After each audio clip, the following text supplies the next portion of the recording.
What's going on, everybody? I'm your host, Erik Threet II. It's time to get this money. This word means no games you win or you watch. Tonight, our reporters have the task of breaking down teams and what their chances to advance are. This water fountain in the True House is old, and the water pressure almost has you putting your mouth on the faucet just to drink the water. But here in Soho, the water fountains come with a sensor-activated water bottle filler, which helps eliminate the waste that plastic bottles cause. At the True House on Back South, their community center has a CRT TV, 2 DVD players, one of which is broken, as well as a VCR. Did anyone bring their VHS tapes to college? Blake McCoy, the only young man I know that scored an 80-plus yard touchdown on a torn ACL. It was Greg Jennings-esque. Put the whole team on your back. That's what we like to see, man. How you feeling? How's your knee? I'm feeling fine. And there are always a lot of favorites, and when you have 40 teams, many of which ball out, it becomes a very competitive race, and everybody and their mama wants to be player of the year. So let's see who's making a strong case as of right now. And this week, online host Erik Threet, he traded his 3 topics for one special person. And Danny, that one special person is Austin Milliken.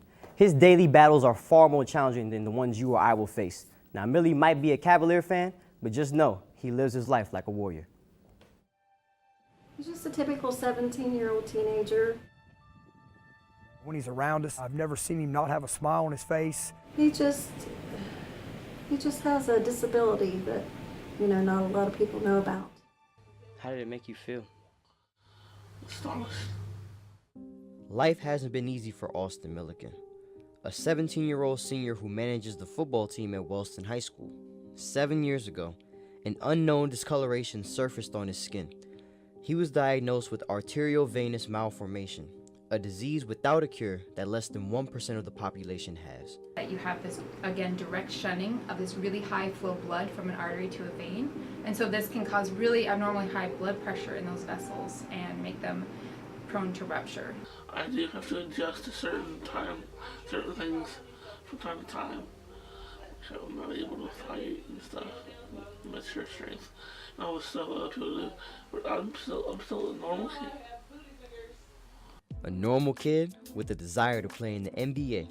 Austin loves the game of basketball, a game he wouldn't have found without his best friend Noah Henry. He's been through so much and he still continues to fight and, be his best. And, he's always pushing himself and always practicing or doing something. He just inspires everyone. This fall, Austin has spent his time pushing the Rocket football team to what they hope will be their first TVC Ohio title since 2002. He's been a great friend to me. I mean, if I need anything, I could always call him. He always makes me smile. He's funny.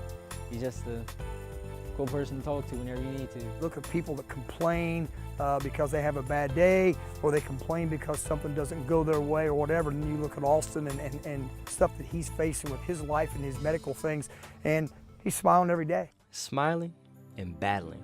But during this battle, Austin has a whole army.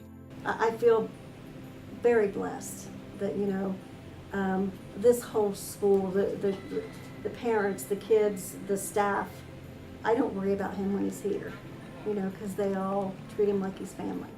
That's what it takes. A person who focuses on the challenges ahead. A supporting cast that lines up with you every play. And a tight-knit community that extends its hand to all its members. Now, as he prepares to fight, just know, Austin Milliken is ready to go. Austin is continuing his fight at the Columbus Children's Hospital after having a seizure on Wednesday. My thoughts and prayers, as well as Gridiron Glories, are with you and your family. Please keep fighting, stay strong.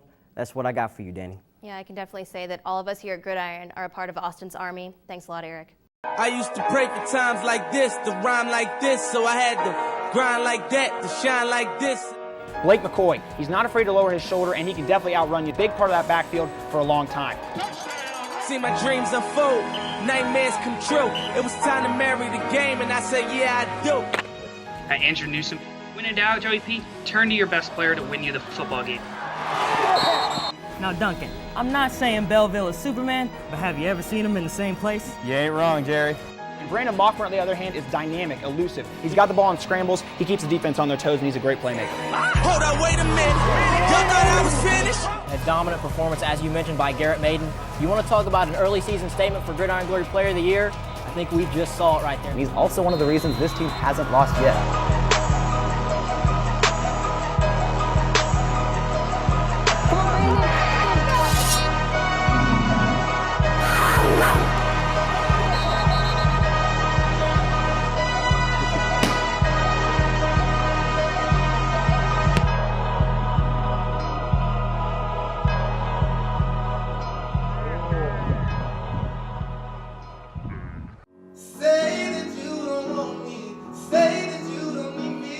Omega Psi Phi Fraternity Incorporated hosted the 4th annual Black Men of Excellence Awards ceremony, where they recognized 4 black men for their achievements this school year. I think it's good, it speaks volumes.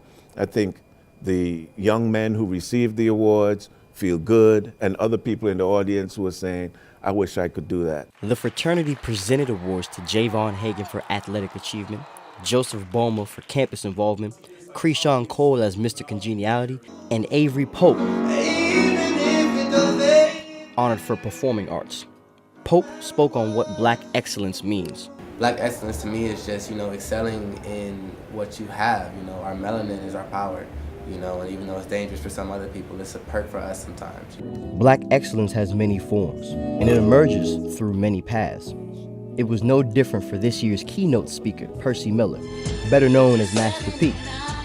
He shared his definition of success and what the audience has to do to attain it. Somebody had a dream that said, I'm going to be the best.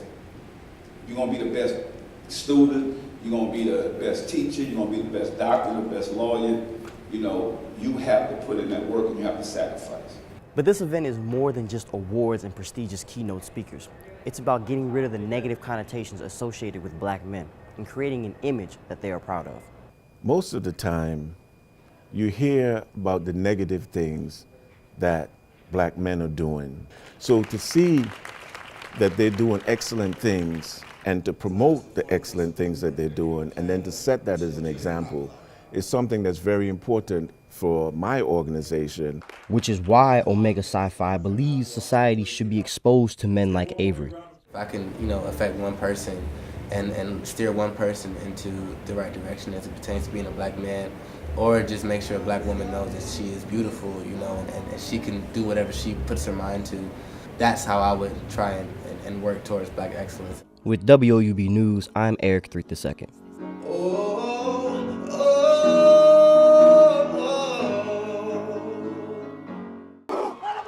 Southeast Ohio football means passion, means physicality, means community, but it also means you have the juice. You have the substance that makes you great. And on week 10, 5 gentlemen from this talented area become Gridiron Glory Player of the Year candidates. Now, becoming a member of this short list is not easy. Look at who's competing for this award. You got your Gabe Fishers, your Blakes, your Naylands, your Ethans, your J. Johns, your Wall Drops, your undefeated Nelsonville York Buckeyes, undefeated Southeastern Panthers.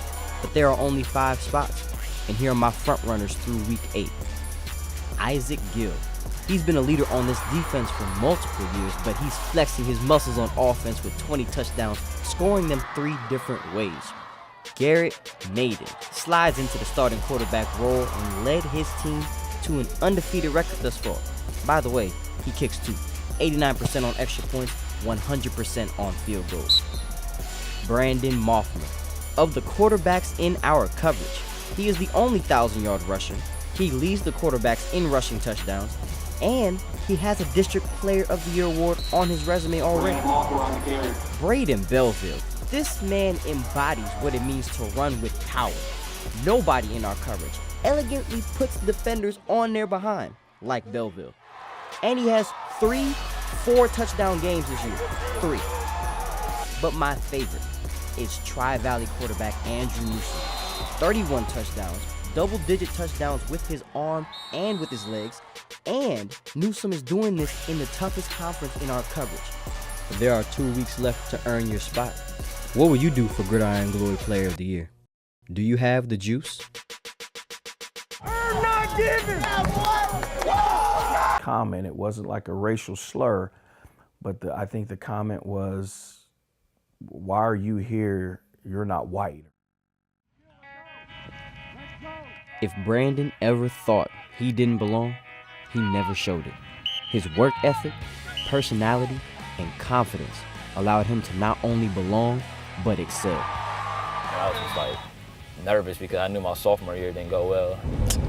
Alonzo Booth, wait, is that his name? Shrugged Khalil. Shout out to Khalil. It was just my quarterback coach. He helped me every day. Before practice, we get drills in. After practice, we get drills in. And just in the off season, it was every day. He just really stayed on me about just getting better.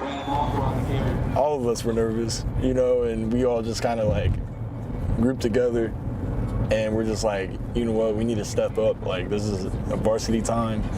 My first touchdown in my high school varsity career was a 90-yard touchdown pass.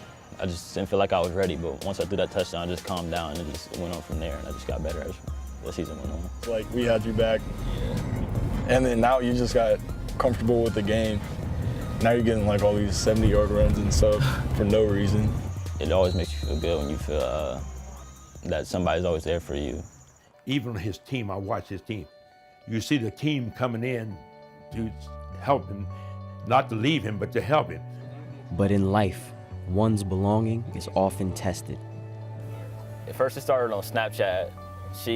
I met her through my cousin actually, and she started snapping me just at random times, and I was like, okay, she must enjoy talking to me. Guess she wants to be good friends. So I was like, okay.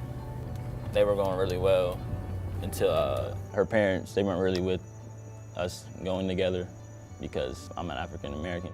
She told me it's because her parents didn't want their grandchildren to have a harder life just because they're black. So I see it all the time, like you see it in movies or whatever, but I was just like, this is real life. Like, I'm really about to go through this because obviously I want to be with her. So y'all were like on the low? Yeah, basically, yeah. It does. That is like some movie stuff. Yeah. And I texted her mom this morning and told her I thanked her and everything. And I guess she cried a little bit because she felt bad about the way she judged me and stuff for like just what I look like and not who I am inside. People shouldn't be like categorized in groups like blacks, Asians, like stuff like that. You know, we're all like humans. Yeah. It's not about what you look like. It's just about the type of person you are inside, about how you treat others and just what you can do to make this world a better place. And every day, the Cavaliers come together and work toward their goal of a state championship. Their quarterback is stronger and more knowledgeable because of Chillicothe, and Chillicothe is a better team and place with Brandon.